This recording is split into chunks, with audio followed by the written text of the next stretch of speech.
या होत्या आतापर्यंतच्या महत्त्वाच्या हेडलाईन्स आणि बुलेटिनच्या सुरुवातीलाच एक अतिशय मोठी महत्त्वाची बातमी ती म्हणजे मालवणच्या तारकर्लीच्या समुद्रामध्ये बोट बुडाली आहे आणि 20 पैकी 2 पर्यटकांचा मृत्यू झाल्याचं समोर आलंय। 2 जणांची प्रकृती गंभीर असून लाईफ जॅकेट नसल्याने पर्यटकांचा मृत्यू झाल्याची धक्कादायक माहिती समोर आली आहे। स्कुबा डायव्हिंग करून येताना बोट बुडाली आणि यात 2 जणांचा मृत्यू झालाय, त्यातले एक डॉक्टर आहेत असंही कळतंय। महाराष्ट्रातलं अतिशय महत्त्वाचं पर्यटन केंद्र असलेल्या मालवणच्या तारकर्लीच्या समुद्रात आज बोट बुडाल्यानं एकच खळबळ उडाली आहे। याला कारणीभूत ठरलं ते धोकादायक बोटिंग आणि बोटिंग करणाऱ्यांनी पर्यटकांना लाईफ जॅकेट दिलं नसल्याची सुद्धा धक्कादायक माहिती आज समोर आली आणि त्यामुळे राज्यात चालणाऱ्या अशा गोष्टींकडे महाराष्ट्राच्या पर्यटन विभागाचं लक्ष नाहीये का, त्याकडे गांभीर्यानं पाहिलं जात नाहीये का, हा प्रश्न या निमित्तानं उपस्थित झालाय। संपूर्ण देशभरातून सुट्ट्यांमध्ये पर्यटक इथे येत असतात, त्यामुळे ही चूक एखाद्याच्या जीवावर बेतू शकते याची कल्पना त्यांना नव्हती का? समुद्रामध्ये पर्यटकांना घेऊन जात असताना त्यांच्या सुरक्षेची काळजी का घेतली गेली नाही असा सवाल या निमित्तानं निर्माण झालाय। मालवणच्या तारकर्लीमध्ये समुद्रात जय गजानन बोट बुडाली, त्यात 2 जणांचा दुर्दैवी मृत्यू झालाय तर दोघांची प्रकृती चिंताजनक आहे। 16 पर्यटकांची सुखरूप सुटका करण्यात आली आहे। स्कुबा डायव्हिंग करून परतत असताना किनाऱ्यापासून काही अंतरावरती ही बोट बुडाली।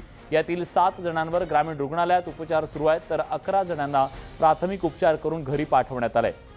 अकोल्याच्या शास्त्रीनगरमध्ये राहणाऱ्या आकाश देशमुख आणि पुण्यातल्या आळेफाटातल्या डॉक्टर स्वप्नील पिसे या दोघांचा या दुर्घटनेत मृत्यू झालाय। सध्या सिंधुदुर्ग जिल्ह्यात मे महिन्याच्या पर्यटनाचा हंगाम सुरू आहे। पर्यटकांची मोठी पसंती मालवणसह तारकर्लीला असते। तारकर्ली हे पर्यटनाचं माहेरघर मानलं जातं। पुणे आणि मुंबईहून एक ग्रुप पर्यटनासाठी तारकर्लीमध्ये आला होता आणि हे सगळेजण 20 पर्यटक स्कुबा डायव्हिंगसाठी समुद्रात उतरलेले होते। स्कुबा डायव्हिंग आटोपून हे पर्यटक तारकर्ली समुद्रकिनाऱ्याच्या दिशेने परतत होते।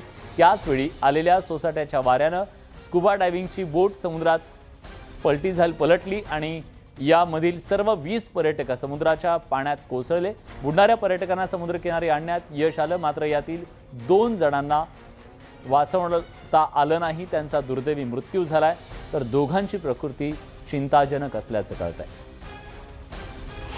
साधारण किती वाजता ही घटना घडली आणि काय बघितलं तर रिटर्न येताना 12:30 झाले होते। 12:30 होऊन गेले होते आणि एक भरपूर अशा लाटामध्ये भरपूर येत होते लाटा। लाटा वाचवण्यासाठी काहीतरी प्रयत्न चालू होते, मागे पुढे करण्याचा प्रयत्न चालू होता, म्हणजे बॅलन्सिंग करतो आपण बोटीमध्ये तसं चालू होतं। बट ते काय ॲडजस्ट झालं नाही का काय माहीत नाही, पण पूर्ण लाट बोटीमध्ये आली, त्यामुळे बोट अशी एका साईडला पूर्ण कमी त्या लाटा एवढ्या उंच होते की म्हणजे काहीच करता आलं नाही। आणि 2दा-3दा अशा बोटीने राऊंड मला आतमध्ये जी लोकं होती सगळी 2दा-3दा अशी राऊंडमध्ये हे झाली आणि सगळ्यांच्या नाकातून त्याच्यामुळे पाणी गेलं। माझ्या पण नाकातून पाणी गेलं होतं, म्हणजे एवढी गॅपवरती होऊन प्रयत्न करत होतो आणि बोट अशी दबली जात होती, त्यामुळे खाली सगळी दबत होती माणसं। साधारण किती होती बोटीत माणसं? 15-20 जण होते। मग तुम्ही स्कुबा करून आलात की आल्या? हां, स्कुबा करून येत होते। स्थानिक कोण होते का बोटीवर? हां, स्थानिक स्कुबा डायव्हिंगला हेल्प करतात असतात ते लोक होते। लाईफ जॅकेट बोटीत 20 जण होते आणि त्याच्यातल्या 2 व्यक्ती ब्रॉड डेड होते। बाकीच्या 18 जण सध्या औषधोपचारावर आहे आणि एक थोडंसं जे सिरियस होते पण आता कंडिशन स्टेबल आहे, ते रेडकर हॉस्पिटलमध्ये ॲडमिटेड आहे आणि बाकीच्या 17 लोक पण सध्या त्यांच्या ऑब्झर्वेशनवर आहे, पण त्यांचं तब्येत सध्या बरं आहे। आणि आपला आरएचच्या जो मालवण आरएचमध्ये ग्रामीण रुग्णालयात रेडकर हॉस्पिटलमध्ये आणि जांभिया हॉस्पिटलमध्ये त्यांच्यावर उपचार चालू आहे। यानंतर लोणावळ्यातली एक अतिशय धक्कादायक बातमी आहे। लोणावळ्याच्या ड्यूक नोज इथल्या जंगलात बेपत्ता झालेल्या दिल्लीतला तरुण फरहान शाह याचा मृतदेह सापडलाय। शुक्रवारी तो लोणावळ्याच्या ड्यूक नोज इथं सहलीसाठी आला होता। शुक्रवारी दुपारपासून तो जंगलात बेपत्ता झाला, त्यानंतर त्याचा शोध सुरू होता। एनडीआरएफच्या पथकाकडून सुद्धा फरहानचा शोध सुरू होता। तत्पूर्वी सकाळी INS शिवाजीच्या जवानांना दरीतून दुर्गंधीचा वास आल्यानंतर एनडीआरएफचे जवान दरीत उतरले असता त्यांना तिथं फरहानचा टी-शर्ट आढळला। त्या ठिकाणी त्याचा मृतदेह सापडला।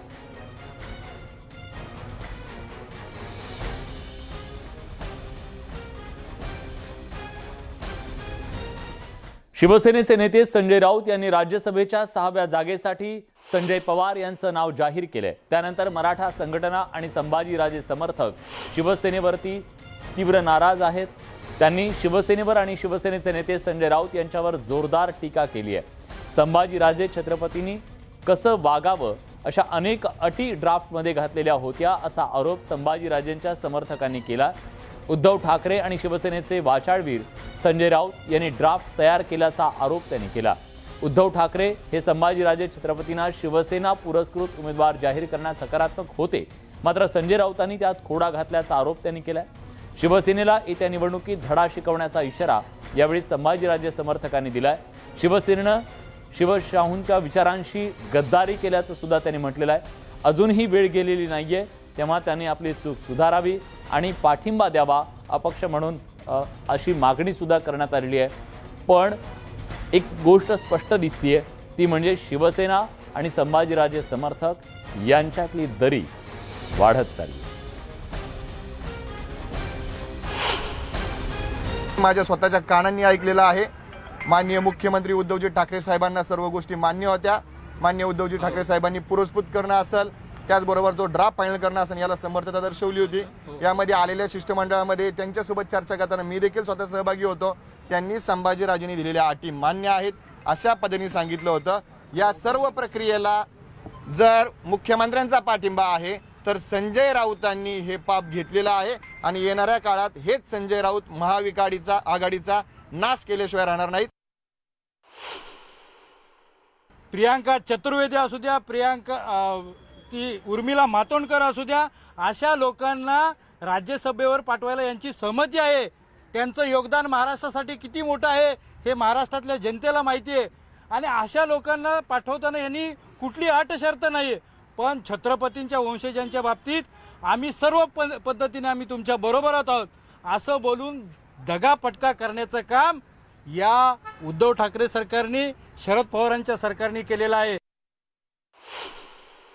भारतीय जनता पार्टीला आम्ही आवाहन करतो, राष्ट्रवादी काँग्रेसला आवाहन करतो आणि काँग्रेसला आवाहन करतो की तुम्ही आता छत्रपती संभाजीराजेंना अपक्ष म्हणून जाहीर पाठिंबा करा. आणि या शिवसेनेची गद्दार आहे, या महाराष्ट्राची जनता आता खवळलेली आहे. महाराष्ट्रातले मावळे आता जागे झालेत, कारण शिवसेने छत्रपती संभाजीराजेंची गद्दारी नाही केलेली आहे, तर शिवाजी महाराजांच्या विचाराची गद्दारी केली आहे, शाहू महाराजांच्या विचाराची गद्दारी केली आहे. तुमची सीट नसताना सुद्धा संजय राऊत सांगतात आमच्या 2 सीट, तुमच्याकडे 84 मतं आहेत का शिवसेना? दरम्यान छत्रपतींच्या घराण्याचे उपकार शिवसेना विसरल्याची टीका मराठा समाजाचे नेते आबासाहेब पाटील यांनी केलाय. छत्रपतींच्या नावावर चालणारी शिवसेना आहे हे विसरू नये असंही त्यांनी म्हटलंय. शिवसेना आणि महाविकास आघाडीनं संभाजीराजेंना उमेदवारी देऊन आपला शब्द पाळावा असंही आबासाहेब पाटील म्हणाले. तुमची शिवसेना आणि तुमचे उद्धव ठाकरे ज्यांच्यामुळे आज महाराष्ट्रामध्ये प्रसिद्ध आहात, ज्यांचं नाव घेऊन तुम्ही राजकारण करत आहात आणि ज्या छत्रपती शिवरायांच्यामुळं नाव घेऊन तुमची शिवसेना कार्यरत आहे, ज्या छत्रपती शिवाजी महाराजांच्या आशीर्वादानं या संजय राऊतांना खासदारकी मिळालेली आहे, उद्धव ठाकरे आज राज्याचे मुख्यमंत्री झालेले आहेत, त्यांनी छत्रपतींच्या बाबतीत सांगू नये, बोलू नये. तुमच्यावर किती उपकार आहे छत्रपती घराण्याचे हे तुम्ही विसरलेले आहात. शिवसेनेनं संभाजीराजे छत्रपतींची मागणी फेटाळत आज कोल्हापूर जिल्हा प्रमुख संजय पवार यांना राज्यसभेची उमेदवारी दिली. त्यामुळे मागील काही दिवसांपासून महाविकास आघाडीचा पाठिंबा मिळवण्यासाठी प्रयत्न करणाऱ्या संभाजीराजेंची कोंडी झाली आहे. पण संभाजीराजेंची कोंडी कुणी केली अशी चर्चा आता राजकीय वर्तुळात सुरू झाली आहे. या वर्षीची माझी इलेक्शन हे मी अपक्ष म्हणून लढवणार आहोत. एकच हित बघितलं की समाजाचं हित पाहिलं. मला हाही विश्वास आहे की ते छत्रपती घराण्याचा सन्मान करतील. 12 मे पासून संभाजीराजे छत्रपतींनी राज्यसभेसाठीची मोर्चे बांधणी सुरू केलेली होती. 12 दिवसांपासून ते सातत्यानं राजकीय पक्षांच्या नेत्यांच्या भेटीगाठी घेत होते. विशेष म्हणजे संभाजीराजेंनी अपक्ष उमेदवारीची घोषणा करताना शरद पवार, देवेंद्र फडणवीस यांच्या भेटीगाठी घेतलेल्या होत्या. त्यानंतर शरद पवारांनी सुद्धा त्यांना राष्ट्रवादीचा पाठिंबा असल्याचं विधान केलेलं होतं. हे आमचा एक प्रतिनिधी निवडून यायला कुठल्या प्रकारचे अडचण नाही. त्याची जी काही वसांची गरज आहे ती गरज भागून आमच्याकडे किती शिल्लक राहतात? त्याचे 12 वतं आमच्याकडं जादा शिल्लक आहेत. 10 असतील 12 असतील पण शिल्लक आहेत. त्याच्यानंतर शिवसेनेकडे सुद्धा सरफस होत आहेत, त्यामुळे त्यांनाही काय अडचण नाही. आणि तिसरं राहिला आमचा सहकारी पक्ष काँग्रेस, त्यांच्याही बरोबर नंबर आहे, पण कमी जास्त असलं तर आमचे लोक त्यांना मदत करतात. पण पवारांच्या या विधानानंतर शिवसेनेनं आक्रमक भूमिका घेतली.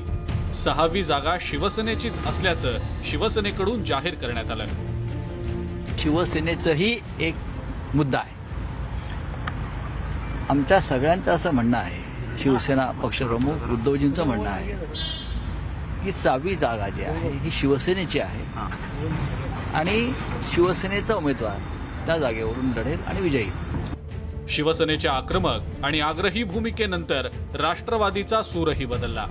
जे शरद पवार आधीच संभाजीराजेंना अधिकची मतं देऊ म्हणून बोललेले होते, त्यांनीही शिवसेनेलाच मदत करण्याची भूमिका घेतली. आमच्याकडची शिल्लक होत आहेत ती आम्ही कोणाला देऊ शकत नाही शिवसेनेच्या उमेदवाराशिवाय. त्यांनी जे नाव दिलं त्या नावाला आमचा पाठिंबा, त्यांच्याकडे आम्ही मतदार देणार. तो संभाजीराजे असोत नाही तर आणखीन कुणी असोत. दुसरीकडे संभाजीराजेंनी उमेदवारी जाहीर करताना भाजपशीही चर्चा केलेली होती.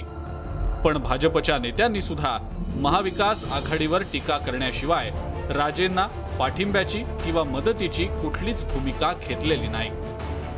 मग त्यांना जर संभाजीराजेला शिवबंधन बांधायचं तर जी सेफ जागा आहे संजय राऊताची ती त्यांना द्याव आणि 6व्या जागेवर संजय राऊताला घालाव. जर अडकवायचं नसेल तर ही अडकवण्याचा भाग नाही का? मग नाही म्हणायला राष्ट्रवादी काँग्रेसची बदललेली भूमिका आणि शिवसेनेच्या अधिकृत उमेदवारीच्या आग्रहाचं चक्रव्यूह भेदण्यात संभाजीराजे अपयशी ठरलेत. शिवसेनेनं त्यांचा दुसरा अधिकृत उमेदवार जाहीर करत संभाजीराजेंची कोंडी केली आहे. आता अपक्ष लढून संभाजीराजे ही कोंडी फोडण्यात यशस्वी होतात का? अपक्ष राजेंना कोणते पक्ष पाठिंबा देतात याकडे आता सर्वांचंच लक्ष लागलेलं आहे. Bureau report, news 18 Lokmat. एमआयएमचे प्रमुख असदुद्दीन ओवेसी यांनी केलेल्या नव्या वक्तव्यानं पुन्हा एकदा चर्चांना उधाण आलंय, नवा वाद पेटलाय. ओवेसी यांनी एक फेसबुक पोस्ट करत इतिहास आणि मुघलांसंदर्भात हे वक्तव्य केलंय. मुघलांशी भारतीय मुस्लिमांचा कोणताही संबंध नाही असं ओवेसींनी म्हटलंय. ओवेसींनी यावेळी मुघल सम्राटांच्या पत्नींवर सुद्धा भाष्य केलंय. दरम्यान ज्ञानवापी मशीद आणि कुतुब मिनारवरून सुरू झालेल्या वादावर ओवेसींनी वक्तव्य केलंय. भारताच्या मुस्लिमांचं मुघलांशी कोणतंही नातं नसल्याची पोस्ट ओवेसींनी केल्यानं नव्या वादाला तोंड फुटलंय. दुसरीकडे इंधन दरवाढीच्या मुद्द्यावर मोदींवर ओवेसींनी टीका केली आहे. कि आज हमारे वतन अजीज में, हमारे मुल्क भारत में हर चीज को ये इल्जाम लगा दिया जाता है कि ये हुआ तो मुसलमानों की तरफ से हुआ, अगर ये गलत हुआ तो मुगलों की वजह से हुआ. हम उनको बताना चाह रहे हैं बीजेपी और आरएसएस के लोगों को, मैं सूरत की सरजमीन से देश के प्रधानमंत्री नरेंद्र मोदी को पैगाम देना चाहता हूं और ये बात साफ और वाज़े तौर पर, ओ भाई रुक जाओ, साफ और वाज़े तौर पर कहना चाहता हूं कि कहा जाता है कि मुगलों की बात करते हैं. अरे भारत का मुसलमानों का मुगलों से कोई ताल्लुक नहीं है, याद रखो. हमारा ताल्लुक उन लोगों से है जो अहले दिल थे, सूफी थे, जिन्होंने इस्लाम को भारत को लाया. भारत का मुसलमान किराएदार नहीं है, हिस्सेदार है. आप ले जाकर मुगलों से मिलाते हैं. अरे मुगलों से हमारा रिश्ता नहीं था. वो मुगल जितने बादशाह थे उनकी बीवियां कौन थी, किससे शादी की थी उन्होंने, क्या उसका जिम्मेदार आप मुझे बनाएंगे? आप जाके पूछो औरंगजेब से मुझे क्या करना है। अब जाके पूछो अकबर से, जहांगीर से, शाहजहां से। और क्या मोदी जी, क्या आपने बहादुर शाह जफर की खबर पर फूल नहीं चढ़ाए थे?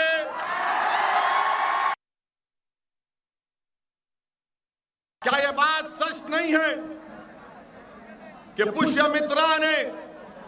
पुष्यमित्रा ने बुद्धों की मंदिरों को तोड़ा? इसकी बात क्यों नहीं करते बीजेपी और संघ परिवार के लोग? मगर बोलेंगे नहीं, ताजमहल के नीचे जाकर देखेंगे। ताजमहल के नीचे क्या मिलेगा आपको? नहीं, हम खोद के देखेंगे क्या मिलेगा। तो क्या मैं भी खड़े होकर कह दूं कि देश के प्रधानमंत्री मोदी जिस घर में रहते हैं उसके नीचे भी मस्जिद है, खोदी जाए?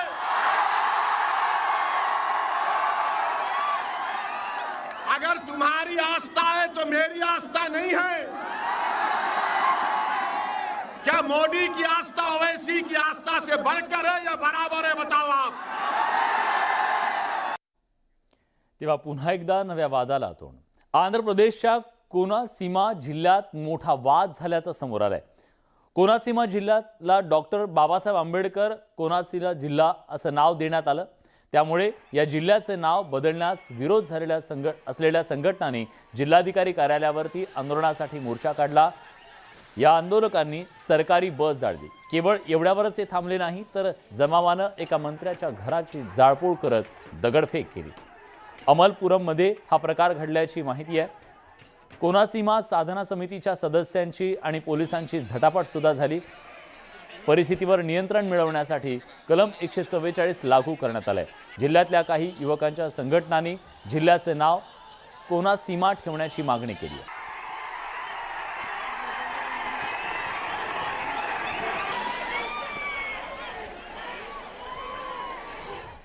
ओबीसींच्या राजकीय आरक्षणासाठी सरकारनं आता कंबर कसली आहे. इम्पेरिकल डेटा सर्वोच्च न्यायालयात देणार असल्याचं आता राज्य सरकारकडून सांगण्यात आलंय. जूनच्या पहिल्या आठवड्यात कदाचित हा डेटा सादर केला जाऊ शकतो, तशी माहिती राज्याचे ग्रामविकास मंत्री हसन मुश्रीफ यांनी दिली आहे.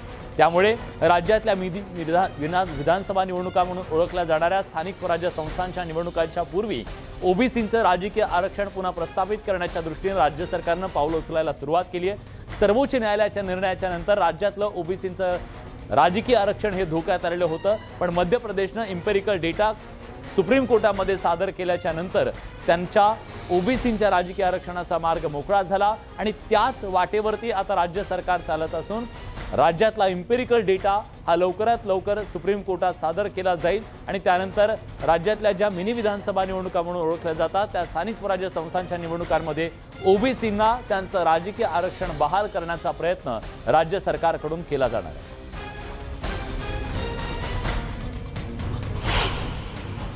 की आम्हाला त्याने मेच्या पूर्वी आपला इम्पेरिकल डाटा मध्य प्रदेशच्या धर्तीवर द्यावा, म्हणजे जूनच्या पहिल्या आठवड्यात आम्हाला सर्वोच्च न्यायालयात जाता येईल. आणि मला खात्री आहे की ज्या पद्धतीनं मध्य प्रदेशचा निकाल सर्वोच्च न्यायालयाने दिला त्याच पद्धतीनं महाराष्ट्रामध्ये सुद्धा या ओबीसी आरक्षणासह निवडणुका होतील. या महिना अखेरला आमचा इम्पेरिकल डाटा तयार होईल. जूनच्या पहिल्या आठवड्यात आम्ही तिथे जाऊ आणि आम्ही कोणत्याही परिस्थितीत मध्य प्रदेशच्या धर्तीवर आम्हालाही ओबीसी आरक्षणासह निवडणूक घ्यायची परवानगी मिळेल अशी आम्हाला खात्री आहे. आरक्षण काही घालवलं गेलेलं नाही. आमचा लढा शेवटपर्यंत आणि आम्ही एवढंच सांगतो, आरक्षणासहित आम्ही जे आहेत या निवडणुका घेऊ. मध्य प्रदेश सरकारच्या वतीनं सॉलिसिटर जनरल आणि अटॉर्नी जनरल भारताचे उभे राहिले आणि 4 दिवसात काय फरक पडत असतो मला काही कल्पना नाही, पण त्याप्रमाणे त्यांनी चर्चा केली तिकडे आणि त्यांना ॲडहॉक ओबीसी सहित निवडणुका घेण्याची परवानगी मिळाली. आता प्रश्न असा आहे की ठीक आहे, आमच्या वेळेला सॉलिसिटर जनरल आमच्या विरुद्ध उभे राहतात. केंद्रीय मंत्री भूपेंद्र यादव यांनी गुजरातमधल्या सासन जंगलात जाऊन वन्यजीवांची पाहणी केली. यावेळी वन विभागाच्या जीपमध्ये केंद्रीय मंत्र्यांसोबत गुजरातचे राज्यमंत्री किरीट सिंग राणा, मंत्री जगदीश विश्वकर्मा, राज्यसभा खासदार आणि एशियाटिक लाईनवर पुस्तक लिहिणारे डॉक्टर परिमल नाथवानी उपस्थित होते. जंगलात शिरताच भूपेंद्र सिंग यांच्या स्वागताला सिंहांचा कळप आला. हा संपूर्ण कळप त्यांच्या जीप समोर उभा होता. या ताफ्याला 20 पेक्षा जास्त सिंहांचं एकाच वेळी दर्शन घडलं. भूपेंद्र यादव हे 2 दिवसीय शासन दौऱ्यावर असून त्यांची वनविभाग अधिकाऱ्यांसह हॉटेल रिसॉर्ट मालकांशी बैठक देखील आहे.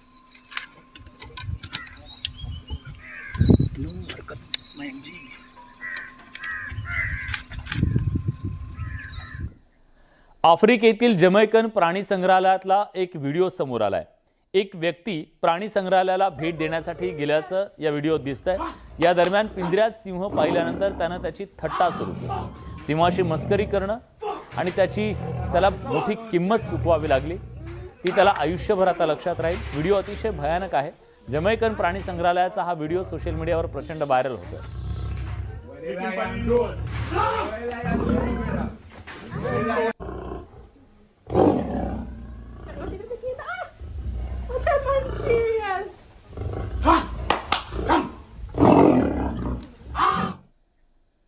याला म्हणतात हात दाखवून अवलक्षण. नॅशनल पार्क किंवा प्राणी संग्रहालयात गेल्यानंतर प्राण्यांसोबत फोटो काढण्याचा मोह कुणालाही आवरत नाही. काही लोक तर अशा प्राण्यांच्या अगदी जवळ जाऊन फोटो काढण्याचा प्रयत्न करतात आणि असाच एक प्रयत्न त्यांच्या जीवावर सुद्धा बेतू शकतो. सध्या हा व्हिडिओ प्रचंड व्हायरल होतोय. हत्तीचा फोटो काढणाऱ्या एका मुलीला हत्तीने जोरात सोंड मारली. हत्तीने एवढ्या जोरात सोंड मारली की तरुणी तिथंच खाली कोसळली.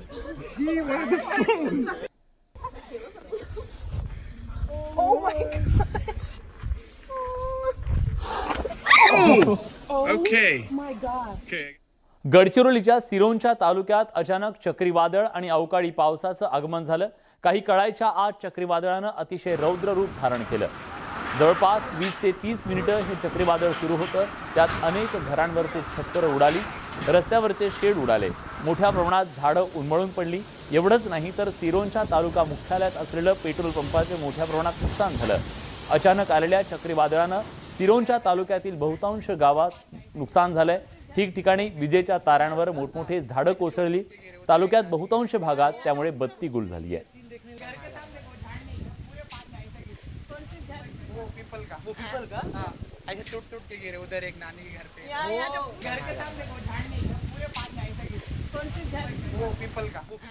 नागपूर जिल्ह्यात मुसळधार पाऊस झालाय आणि नरखेड तालुक्यामध्ये वादळी वाऱ्यासह झालेल्या मुसळधार पावसानं अक्षरशः हाहाकार उडवलेला आहे. वादळी वाऱ्यामुळे घरावरचे पत्रे उडाले, अनेक झाडं उन्मळून पडली आणि काही क्षणात हे चक्रीवादळ तिथं घोंगावत आलं.